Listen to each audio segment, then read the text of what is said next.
Some of you out there in the Krill crew have been watching me stream some of my Splinterlands tournaments and seeing that I am doing fairly well, at least in the bronze ones. Besides the last stream, we'll ignore that one. And some of you have been requesting some bronze tips, so here is my first take in the series for Splinterlands tournaments. Hope you enjoy this strategy for an OP summoner you can always rely on.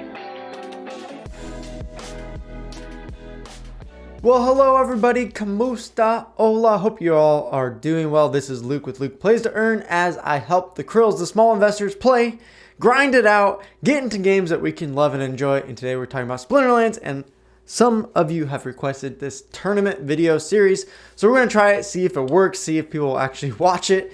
Before we jump into tournament strategy though, I do need to shout out ZenSports for helping me keep the lights on here in my little garage studio. Check out their ZenSports NFTs if you would. They can be used to enter in some of their BlockFi gaming tournaments and also vote on who you think is going to win and participate in prize pools that way. So it's a pretty cool project. You should definitely go check it out on ZenSportsia.com. As some of you guys may have heard on one of the last Splinter Talk episodes, our podcast, is that I think honestly, the best way to earn in Splinterlands right now, until the economy changes, until the rework changes, tournaments are your best bet for earning. And I know some of you guys are gated out from them from certain tournaments like when you need SPS staked, but there are ones that are getting cheaper and cheaper. Weirdbeard is making more options. There's bronze tournaments where you only need, maybe 2,000 SPS staked, which is still a lot, but there are some noob tournaments I can't participate in because essentially, if you're in silver or above, they're pretty hard to get into because, it's 5 DEC for bronze and below. And it's only, 206 SPS staked to play in this novice league, no legendary. So that is pretty much affordable for anyone. And you can still win 10 SPS, which I know doesn't sound like a lot, but right now it's 13 cents. So you can play this tournament. If you get top 4 and you get good at these novice tournaments, that's still $1.30, where if you're playing in bronze league ranked rewards, you're probably not going to hit that within a season unless you get some lucky pulls out of your chest. So I think tournaments are one of the best ways to earn right now. There are also other bronze tournaments like this one that only need 379 staked SPS. So first of all, for playing Mylor in Bronze League, you're going to want to grab a level 2 Mylor, which is expensive. Even though his prices come way down from his highs, still for a level 2 you're talking about $100. So I don't own one myself. Usually what I do when I'm prepping for a tournament, I have some of my favorite picked out cards, and I'll just come in here and I'll look for a Mylor, make sure on Peak Monsters or whatever set you're using is level 2, and it is 10 DEC. So it's not the cheapest to rent, but in my opinion, if you can rent a couple cards for tournaments, let's say you spend 30 to 40 DEC, that's only a few pennies, and you might be able to bump up a couple more wins and jump from, winning 10 SPS to the next bracket of 20 SPS. Well, then you just won an extra $1 of SPS value. So in my mind, that's worth it because I'd rather have the SPS than DEC anyways if I know I can get more wins. The reason that Mylor is so strong in bronze is, one, he has thorns. So there's your counter to melee. Every time they use a melee monster, they're ending up hurting themselves due to your thorn damage. 2, it has one of the best void tanks in the Unicorn Mustang, so you can actually counter magic pretty well, almost better than any other deck. Besides Tusk the Wide that is 6 mana and has void, Unicorn has 8 mana and 10 health and void, but it also has the Goblin Psychic, or sometimes in tournaments that can use older cards, a Wood Nymph for double heals on Unicorn, and you can keep that Unicorn alive against magic for pretty long. Its one weakness is ranged attacks, because unless you're expecting it, you're probably not going to put the infantry shield in the first spot, so the Unicorn Mustang can go down to range pretty quickly.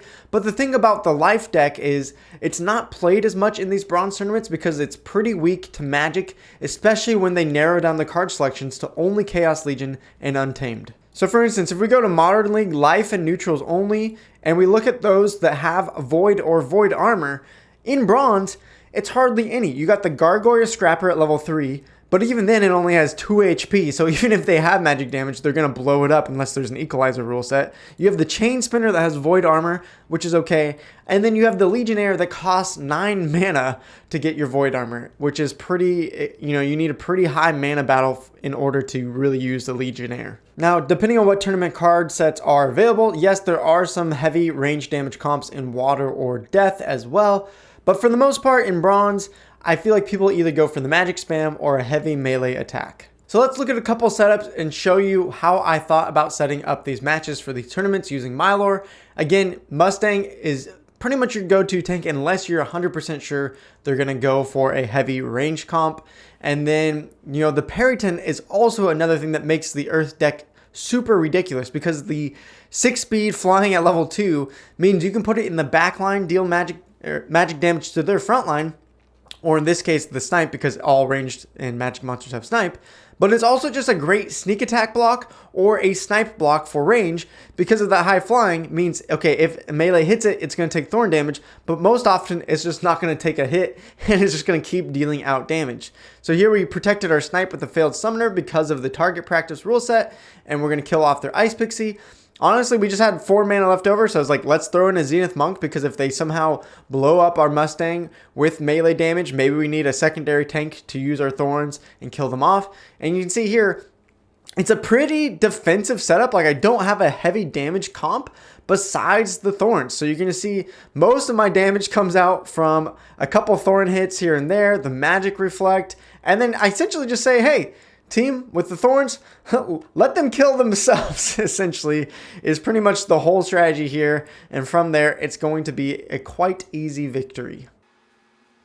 For the second matchup, beta and alpha cards we're able to use. I don't have that many though, and since this was an odd ones out and it was a low mana battle, Hill Giant is a great tank for 3 mana. It has 7 health. That's pretty ridiculous. Again, put the Periton in back as a sneak attack block. If they hit, they'll take thorn damage, which is great. And then I put the Spirit Hoarder in case it does take some damage. Let's heal that Periton back up so we can get more thorn damage off. And you can see here, they also went for a Mylor comp, so pretty similar.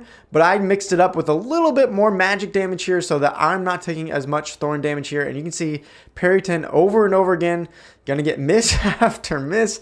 Almost more misses than I wanted, because then the Urace would just kill itself off. But eventually here with the healing triage, like, what are they supposed to do here? The Hill Giant, yeah, it's gonna die to their thorn damage here eventually. But at this point, it just really doesn't matter. And it is another victory for us. Now this next setup was kind of goofy because it was a super sneak rule set, so I was expecting more monsters on their backline to hit my backline. So this time I actually put my tank, my little Hill Giant, in the back, and then put the Chaos Agent in front to dodge something, let the Periton get some magic damage off before it falls to the front. And even then, if it falls to the front, hopefully you can get enough misses with that flying. They just went and opted for a 1 monster strategy with the Forgotten One, which kind of surprised me. But again, you're just going to see the Forgotten One's going to take melee damage even when it does get hits, and also is going to miss a couple times, I believe, against the Periton. Even our Hill Giant missing, it's like, okay, whatever, big deal. But you can see the Periton at level 2 with the extra speed, the flying, like, it's just such a ridiculous card that, I think they had something like a 5% chance to win that if they got every single hit off. Now this next setup, you can see, was a poison battle. They also put a wind echo in, so it's going to be thorns versus thorns in the front line, which is a little bit bad for us.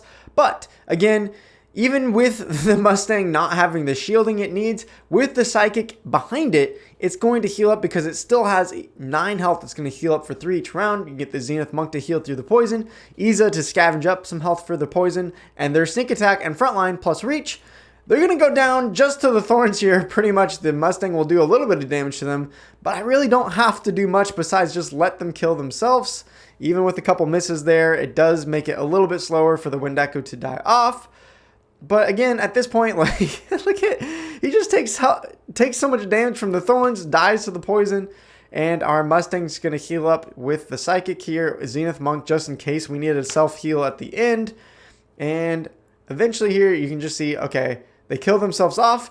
Now that they killed themselves off, yes, they have the Riftwing to scavenge up health, but even then, the Zenith Monk is just going to win this one by itself because it has self-heal and the poison won't kill it off. Now here's a setup I did that, again, I put the Mustang to reflect damage, but they went all melee. And you might be thinking, oh, they went all melee, so the Mustang's going to get blown up. And yeah, while that is true, again, we have the Psychic healing, and because they went all melee, again, it's just silly because they're going to finish themselves off with thorns. And I just used the Hill Giant this time as a 3-mana tank for sneak attack, specifically so that their sneak team right there would kill themselves off with thorns. And my Mustang is pretty much going to be full health by the end of this because of the heals. So even something like a Hill Giant, even though itself as a 3-mana backline melee that can't attack is doing damage because it's taking in all those sneak attacks and dealing back thorn damage. Now for the last few battles I'm going to show you for tournaments that include alpha and beta cards.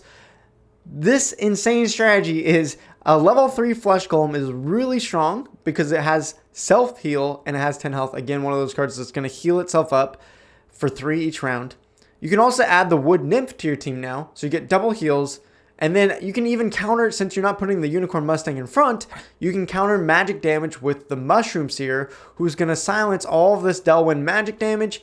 And you can see here, because we have so much healing, even though the thorns meant nothing because they didn't end up going any melee damage, this time around, it didn't matter because we countered for the melee, didn't happen. We countered for the magic, that did happen. Plus, we got so much insane healing, they're never going to be able to kill off our Flesh Golem. And in Bronze, there isn't much affliction except for if someone is using Dr. Blight, which you can argue maybe this person should have. Maybe they should have had it rented if they don't own it. But unless they have Dr. Blight, the amount of affliction at bronze levels is not very high. Even with the wild format, with all cards available, the amount of cards that have affliction at a bronze level is pretty low. You got Grim Reaper at level 1, you got Captain's Ghost at level 1, then you got the Serpentine Mystic, sure, and Undead Archer, both cards maybe people have rented but don't have that often, and then you have Dr. Blight. So that means at bronze, it's pretty hard to stop massive healing. This next match is melee only, and if you specifically think it's going to be a heavy melee matchup, the rule sets go that way, or literally the rule set is melee only, throw the Disintegrator in there, because if you throw the Disintegrator and put your infantry in the back line, guess what? With this super sneak, they're going to have less melee damage, and they're going to hit the shield plus the thorns of the infantry.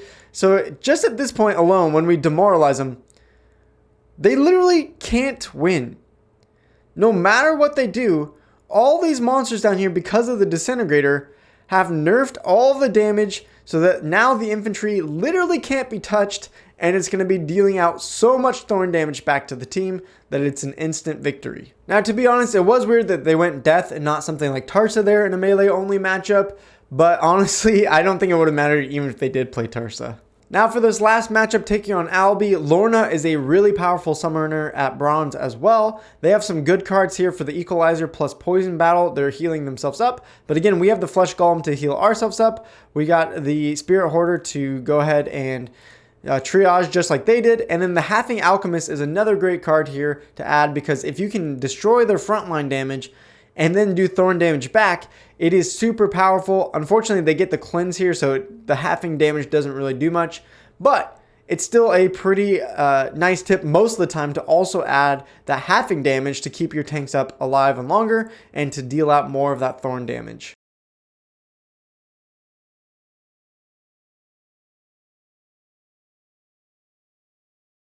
Actually, that halving damage was clutch some of the time there because it didn't cleanse until after he already made his attack. So there you go, that is why Mylor is called the King of Bronze, both for ranked play and for tournaments. Of course, it's not an instant win 100% of the time, there are counters to it, but you can see it's fairly strong, especially if you use it as a counter to melee, counter magic, and just hope that they don't use range.